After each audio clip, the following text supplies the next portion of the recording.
Ma Mission TV, le miroir du monde. Kino nanda kwa Karine na wando yamba moto a sorti nyos. Nanda kuna ya sorti nyos. Moto oui azolo ba kino Karine, soi-disant Karine. C'est que il pas participé. Son azal quand niveau Mike, na place Mike azana na ça ka elo Mike ça silence toujours. On va répondre parce que on dit qu'on répond les imbéciles par le silence. Voilà. Parce que à comprendre comment on kolo ba mambo pour test ADN ezali. Tant on ba bon test ADN Mike azana bon ça test ADN te. Hein? Tant ba ça ba biloko na nyonso ke no ayebi yango. Nzamba likolo futa biso kaka na se. Togenda futa lo mote na lola. Na lola kuna to inda kwa adorer Nzambe. Nyonso to futa ngo kaka na se. On peut pas aujourd'hui pasteur o bando yoka musique ya mokini. Eza mabe. Musique o bazo yimba. So tali même ba musicien américain l'une comme Nicki Minaj abi makambo ya yembaka. Ayebi amote ba pesa ke na monde wana. OK. Siko kozo pasteur o ke non Nzamba pesi Saint-Esprit na ye. Mais akoma kobungisa o no ayemba musique ya mokili akoma pe côté moko ayemba ke non par exemple le chant ya vient na ya Jackie ayemba pe mami wata na yo ayemba pe mo ba biloko bongo esa la soni.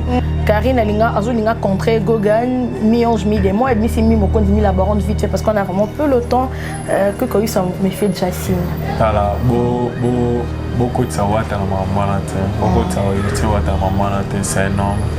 Azan attente à côté de ma babasi, héritier Watazaki star avant Karine. So Karine a joué mi-baron mi-mokondi héritier star. Et puis héritier Karine Boyebi a botala ba émission ya Karine aloba ke non héritier boye mutunanga vient nga depuis lemba Boyebi ce qui a joué ça nango ka ke non kolanda kaka par rapport à titre pour à contredire ni héritier ku chanteur Boyebi depuis kala comme na moi choseaki na ndako moto awanga ke no ayebi mutu anate o babala ezate ke no boya o yaka to vanda babala yo pa mutu moko aza mutu munene mai karamba ya mutu munene na mboko que non nayebi ete non ba fan ya fali pour pande ba surnommer pas non na yemoko acceptant parce que ce que fali ba yebi c'est que non fali oliki wera sona ba boti kanga na makamwana nga fali na ça l'époque na nga en tant que fali wera ta ça que époque na en tant que wera fali abanda ozalate que non beaucoup maneti wera fali et puis ça t'est quoi et surtout pas que Mikolo vient au rapper voilà. Donc viens-on à rapper, je vous dis. Mais ouais, ça qu'on rapper à si côté, sobo tali ba vidéo kala, ba mambo kala, ouais rapper ta ba rap. Et ça abandaki nanu. Ba obimisa les 18. Oh ya aussi mbate akokufa. Oh. Yo yebi amoni. Yo ke luko ba José Nzita, luko ba frère Toms. Donc gardez banda.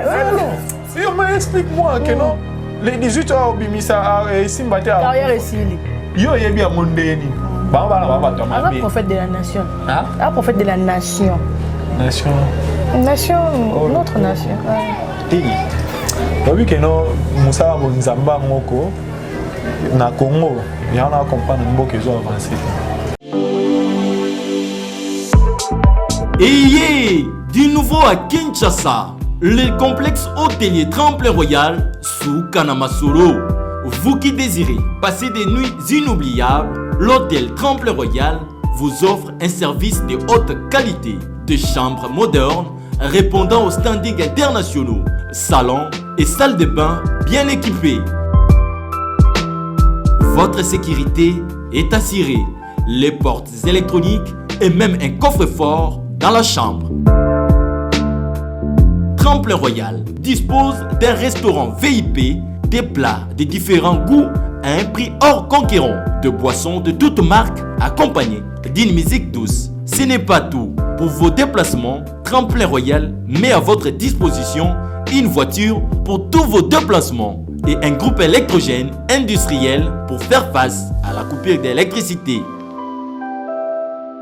Pour vos cérémonies de mariage, de collations, spectacles et autres événements, Tremplin Royal met à votre disposition une salle de fête de 300 places avec un décor de couleurs selon votre choix.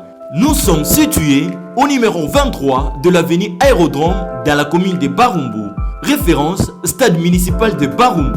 Pour tout contact, appelez-nous au 081 570 78 00 09 98 55 22 96. Et Salimana Nouté, le complexe hôtelier Tremplin Royal, le confort et les nôtres sous Kanama Solo chez Tremplin Royal Kanokakae.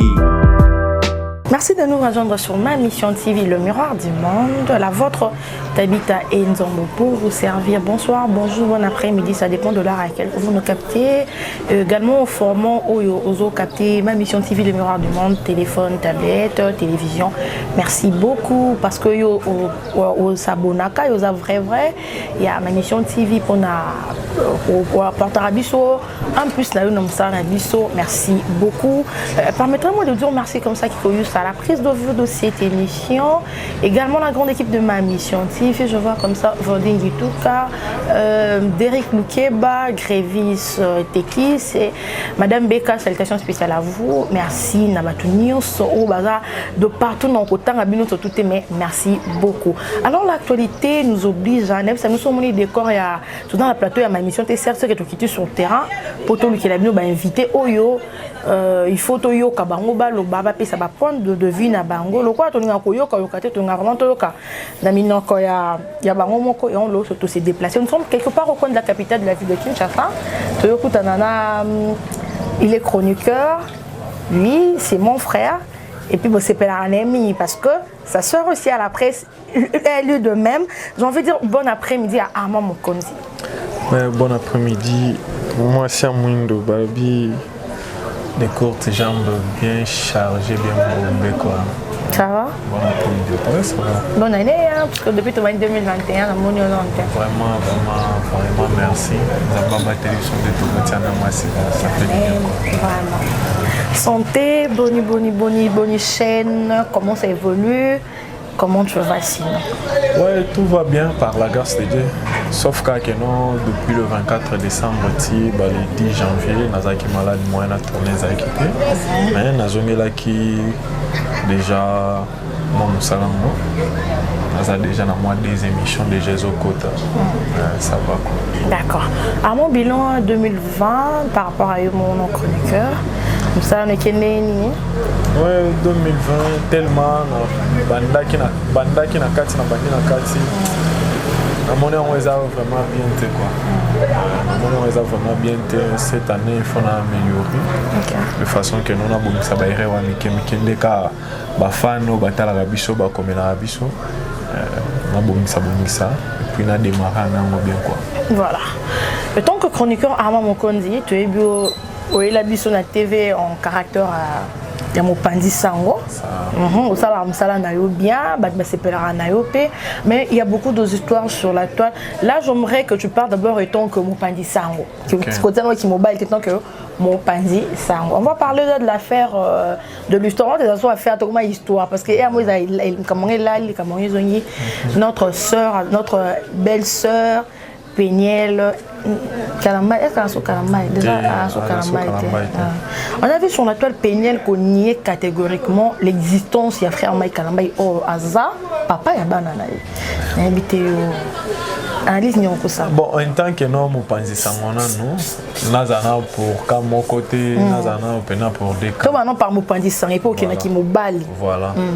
Et là où ça n'a pas si en tant que Mopanzi Sangoza que nous comme on a moi choisi qui n'a pas quoi moto à Wangana que nous a ébi moto na te. Oh babala on a bon. Oh babala exacte que nous boya ko yaka to vanda. Babala et pas moto moko za moto nene mai Kalamba ya moto nene na mboko. Que non non, après l'amour, c'est l'amitié des voilà. Même à Tambota Pamba, tout le monde qui a bien, ça fait du jour que non, tout le monde en a gâté ou de moi, tout solo la répété. Mais on a vu que non, ça bien. C'est comme ça que non, mon a la maturité à répondre. Voilà. Maintenant, comment on a mon tout que non, ça vraiment la maturité. Moi, ça qui mire, on va dans la libane. que non na yebiete non etika ki c'est un niveau na Mike comment première fois na yoka voilà et un niveau moko isala na tellement pas mingi mais maintenant na habité au Togo bana bato balanda biso ba jija ke non Mike aza mutu mabe comme mabe apenye les monde na malembe nde balobaka le côté en ascenseur, vérité en escalier en tout cas. Mike a répondre azane commune pasteur azo se concentrer na boulot na e en attente ya kota isuba bêtise wana nde to yoka ile suso no mwana mibala za mwana ete aza tango alobango est-ce que bato yo baya ofinga Mike mabe baloba ke Mike aza mabe ba réagir tout le monde bon non te balise ne bande nanu te parce que tango mindu ka ngwe balukela Mike nda komi mabe tout ça là au moins na le on est mam lo pono a été mais so de ka kota Mike mam lo po analyse mulai voilà tout ça là na temps au moins ya ko pesa bande ko basi ba conseil non na vie il faut qu'on vive arabe qu'on réponde arabe qu'on ala arabe et tant que homme maintenant soit si tu étais à la place de Mike comme ni moi so balaka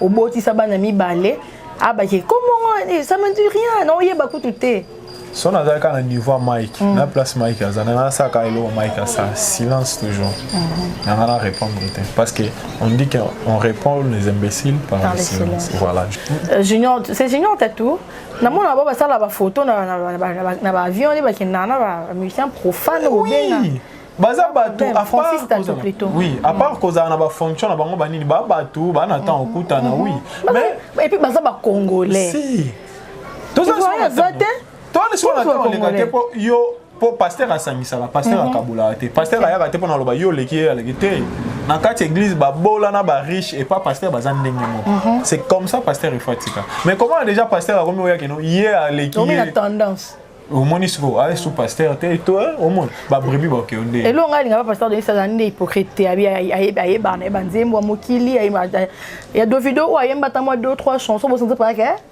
aye bina venant non monisco qui déjà ils ont mabé on a lobby lo moko on ne mange pas à deux tables banzembo ba musicien ba yembaka na vrai pasteur abi ke no ba incantation za na kati na muto ayembaka pena ayebi pena mama abi incantation na kati tu ne peux pas aujourd'hui pasteur o bando yoka musique ya mokili eza mabe musique o bazo yemba so tali même ba musicien américain l'une comme Miki Minejabi makambu ya yembaka ayebi amote ba pesa ke na monde wana OK siko kozo pasteur o ke non nzamba pesi Saint-Esprit na ye akoma kobungisa o no ayemba musique ya mokili akoma pe côté moko ayemba ke non par exemple le chant ya vient na ya Jackie ayemba pe mami wata na ngayo yo ayemba pe moi babilo ko bongo esa la soni musala nzambe tikala ya nzambe soki ko sala babilo ko na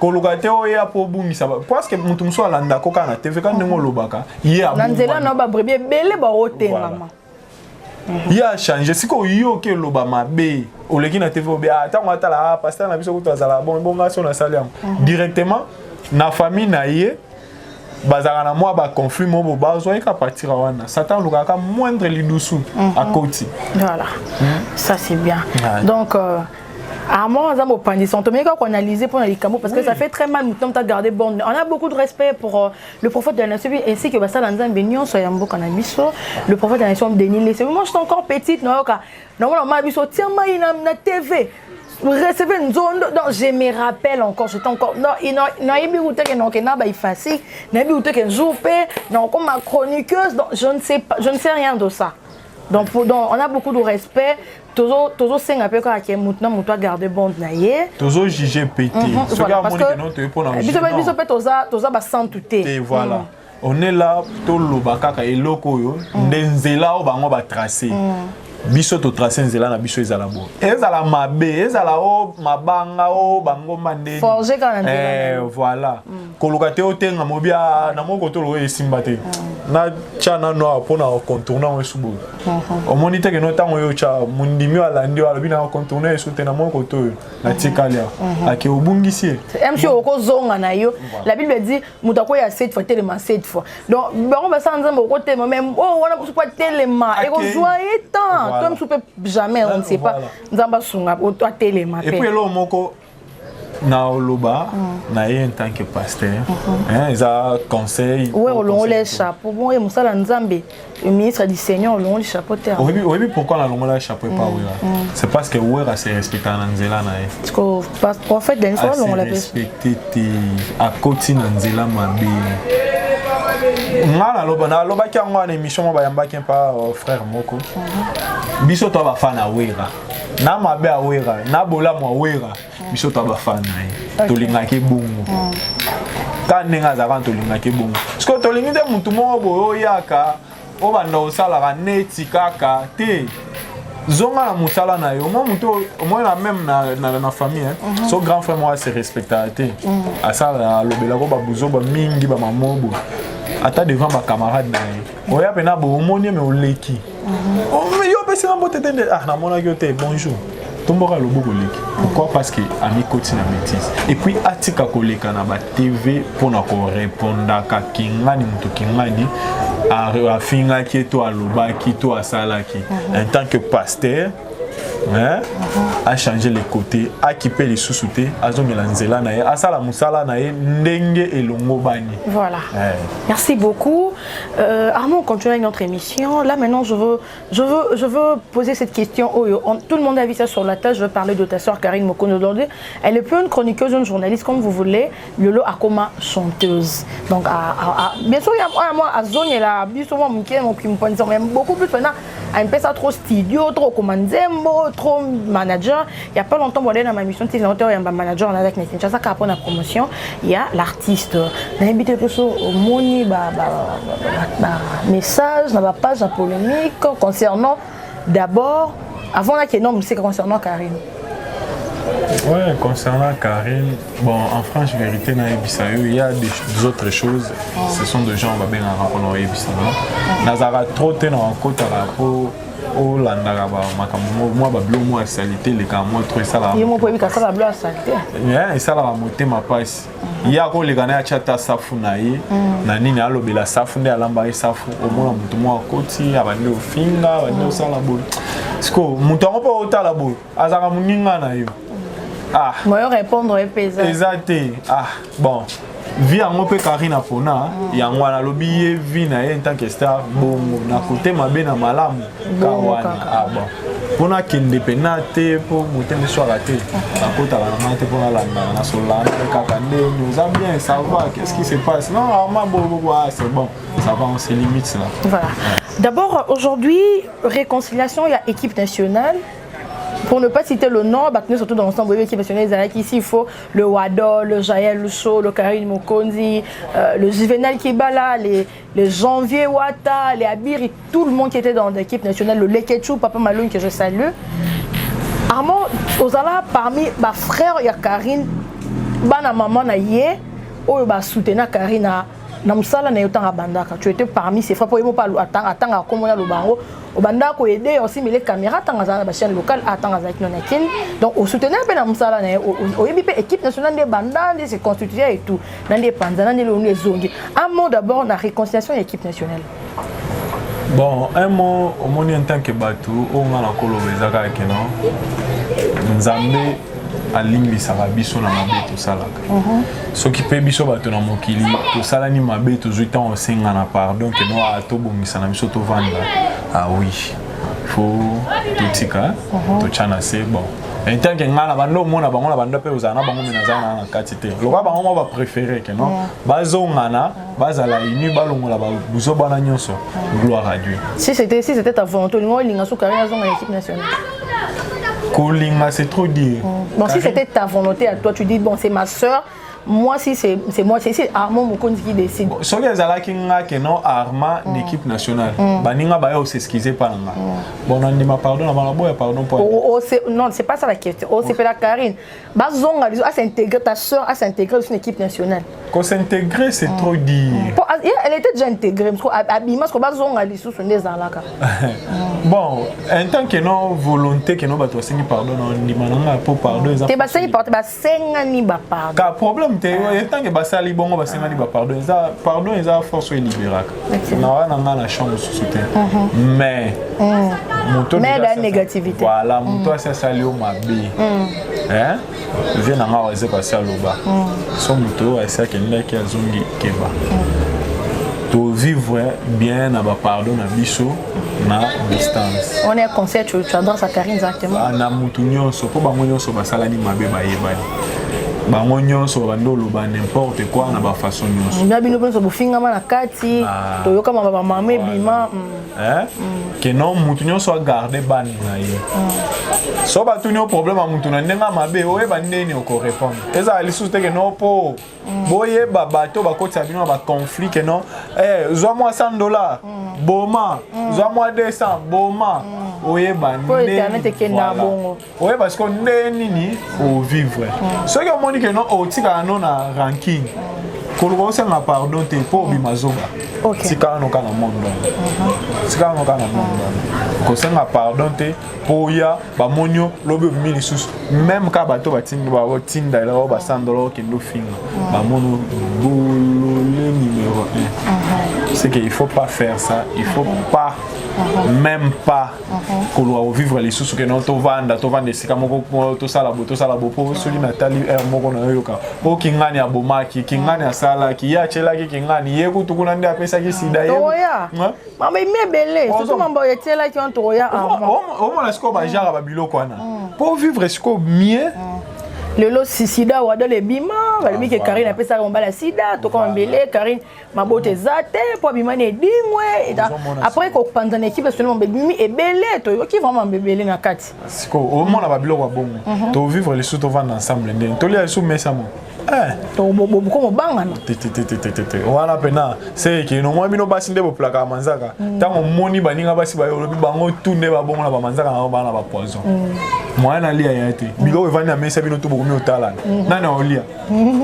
bokomi otala bongo fo bozala sko na musika mbeso la rabia voilà tout tikalaka na lisola poison armoire moro bimisi moi na vandi peka wana aujourd'hui on traite ta sœur de assassin. Moi, je ne veux pas trop citer le nom, mais en tout cas, je m'excuse et puis j'ai beaucoup de respect pour la famille de Charlie Mobutu, que son âme repose en paix. Et ça, qui t'ont mis autant à comment mais on n'a pas le choix, mais on le fait avec beaucoup de respect. En tout cas, dans la mission TV, on s'excuse, on n'a vraiment pas le choix. Bon, Limbisa. Comme il y a Charlie Mobutu et Tangami, on s'est dit quoi que Alia Poison, à Koufa, soi-disant. Je ne confirme pas. Les rumeurs. Bazolo ba na ba page bazolo ba que non akufa parce que ça c'est murmure que aller à poison nanda que Karine Mokonzi après ça dit makila et tout cela il y a de voice j'ai fait faire un direct pour dire que ton ba voice tous ba voice un groupe na équipe nationale ceux qui tobimis ba voice ya mineneza alors bat ba komi ko relier maloba Jaël na makambo e bimi ba bi que j'ai déjà confirmé ka je ne sais pas qu'est-ce que je peux dire parce que là c'est d'abord je t'adresse pas la parole tant que mon panier en tant que ta sœur. Omoni en tant que non ngana no armana répondre na nous. Omoni ba voice wana bato bana. Si réellement ya solo. Elle serait réellement solo nini. Magambo ba lo ba kino Karine boma tipo na yebi ke Karine akoza na pouvoir na otira mutotani nte. Kino nanda kwa Karine wando yamba muto a sorte nyos. Nanda kuna ya sorte nyos. Muto ya zolo ba kino Karine, soi-disant Karine. C'est que yé pas participer. Azala ki yeba ki. A participer na liwa ya Charlie Mobutu. Qui a participé na liwa yeba ki. C'est que yé pe aza mutu mabe. C'est que yé aza assassin. Aza assassin. Au monde. C'est que okende kuna ba biloko ba zolo ba bandolo ba wana ba sala ba loba nini. Eza ba buzoba combien de personnes wa minene balinga nda kwa Karine. O balia nanda kwa. O balia nda kwa Karine. O ngamona yebi na moni. Combien kuto auta ufinga Karine quelque part aya Karine te limbisa na vanda nanda kuna yo. Avant d'y aller à poison. Pourquoi on kebono mutu? Pourquoi? Parce que ceux qui ont mutu wana mutu asala ki mabe nanda kwa Karine pour que nous c'est la Karine. Tous à la bateau, tous à la temps et réfléchir au moins. Combien baleka wana? Goga na leka wana maestro Fabrica saleka. Maman balia. yo yena ndako mutu po yamba yo en tant que non mutu mo malamu ata bière omelate ata jus ata whisky omelate ata kolia te soki ya olia ndeni ata pomme oliat au grignotant voilà siko yebisanga donc jusque là na musicien zaka Fabrigas na lia anda kwa Karine héritier atanda bendela lia ba misusu na yebite po na bandoza oyo mona ka ba siko yebisanga où est le mal les gens parce que la crainte est le que bisolong est comme na famille mato ya le feu Charlie Mobutu te mais baba collé procès to mamoye lam ka biso to so banga ndi pona bo polika monde ngo kendela na monde déjà publication les questions lobby les questions bi akofunda na justice parce qu'on les a personnalité na yé voilà ce qu'on moni ce qu'on place na zolo au moni muto ka yé albandi olo ba ngambwana c'est que ça yé mais on est aux accuser Jaël Soin directement mais comment y a olo ba ngambwa bongo po eza mamba minene comment c'est que ça yé bon c'est ngana ba pardon mais bozo bimisa mamusu so mona te que non c'est bino mais ama mokonzi à côté de on est Karine mokonzi au moins famille les arrêts d'abord le kana appelé ya Jaël Sol ko qui mo bina ya mbaye parce que dans ama les clair à côté de on a é cocotte la même pas kolobana na lobana na za clair yo yebindeni ke bachela ke pose pour muto ya oboma mutu alobaka te alobaka te ke non au monde ya bona oboma mutu te sauf ka soto ça likita biso me baleke no to boma to cameraman to boma e bwana nde oyeba sko ngai ama na bite cameraman oyo wazo tala tabita boye OK nakati ya motema asi déjà na bomia na bite tanto bima yeso na kuta na tana konta moko yo yebi oyebi te eza mambo secret na mamo parce que yo so lobby yango c'est que tout ça là likite sika moko ou bien yo tango yo bimisa onga na bimisa on te yo nde mutu ko sala yo eloko wana OK mais et comme il est vraiment compliqué parce que la crainte est là que mam o et matason na ndengeni donc on espérer que et ça la problème té pour na bato baolo ba que non Karine alinga azolinga contrer Gogan mi-11 mi-des mois et demi c'est mi mokonzi mi la baronne vite fait parce qu'on a vraiment peu le temps que quand il s'en me fait Jacine voilà beaucoup de sawata na mama te beaucoup de sawata na mama te c'est énorme azana tante ya kota na mamba basi héritier wata zaki star avant Karine so Karine a mi baronne mi mokonzi héritier star et puis héritier Karine boyebi abotala ba émission ya Karine alobaki non héritier boye mutu na nga vient na nga depuis lemba boyebi so ki azu eza na ngoka ke non kolanda kaka par rapport à titre pour à contredire ni héritier ko chanteur to yebi depuis kala à contredire ni eza na ngoka ke non vieux na petite sœur na ye même s'il s'agit de quoi vient na petite sœur na ye bolongo la goga na makambo na ko d'accord jusqu'à là na maman c'était le bama sur Karine le bouche bien ça directé avant de venir dans la côte non que vous avez un téléphone moral les a comment même tu peux se poser question qu'est-ce qu'elle t'a dit au téléphone non ça bien ah ça direct point pourquoi est-ce qu'il répond pas aux gens elle parce que là s'expliquer que non les angaïtés je ne parce que tant on peut montrer c'est terre. C'est comme si moi, elle est assassin comme tout le monde la traite maintenant. Nani, mais c'est c'est lui qui s'acquise. Nani, héritier. Oui, il y a mon talent, maman. C'est quoi, on a bien allé comme bouteille. Bolo, baké. On va répondre de lui. Ok. Si on a pour la donner ces explications, c'est un aïe comme Moscou et swinga. Viens dans un quadre à l'oba, n'a pas mis la libanga na mouli. Ah, lobby aïe. Je sais que. Alors. Merci beaucoup. C'est vrai ici que nous mettons un point final à notre émission de ce jour. Armand, je ne sais pas tout retenir ni. Donc, combien de fois mon Afrique? Bon, on a la cause à la moto retenir les arabes non. Tous les abysses sont dans Nzambé. Tous les abysses quand Jésus-Christ fatigué la mission. Et puis tous les abysses congolais. Marambo biso tous les na Congo. Ceux qui na Côte d'Ivoire au monde en moté.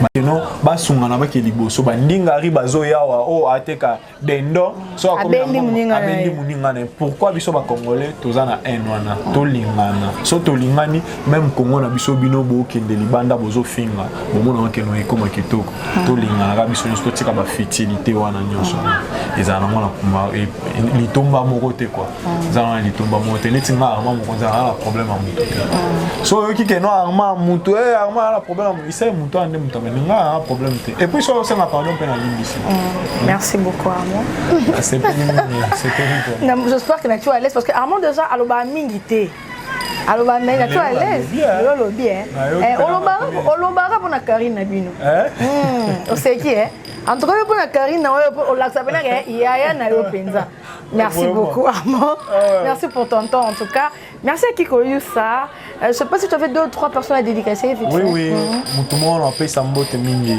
Marie Braxton vraiment là où tu es salutation trop et puis na babengi papi et les rois de Bateke respect fomo et puis mon colonel et moi ami bien en tant que combattre pour battre le cabaye vraiment bien tout bolinga vraiment mon point c'est botter na bien puis na beau sanitaire place Tozali chez Iranium du Congo boutique Iranium du Congo chez maman Melissa Balobi matière première en boka pour comme appeler les places à ça il faut zaka mon konzi il faut zaka Armand mon konzi. Merci beaucoup Armand merci à tous nos téléspectateurs de ma mission TV, nos abonnés, nos amours. Continuez de vous abonner, continuez de partager, de liker nos émissions. Elle a bien laissé un commentaire un peu une bonne marche comme ça là où c'était pas bien beau comme la biche est trop pas n'insultez pas pour tout bon ça parce que faut pas vous insulter et le bisarabiso. Merci à la grande équipe de ma mission TV, merci à Hervé Malengal papa français et Mebudo sur autoroute. Merci à Patrick Mossengo le bon américain.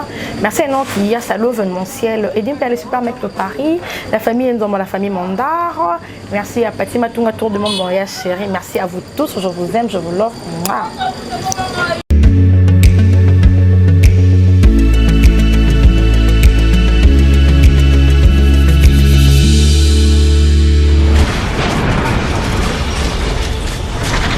Ma mission TV, le miroir du monde.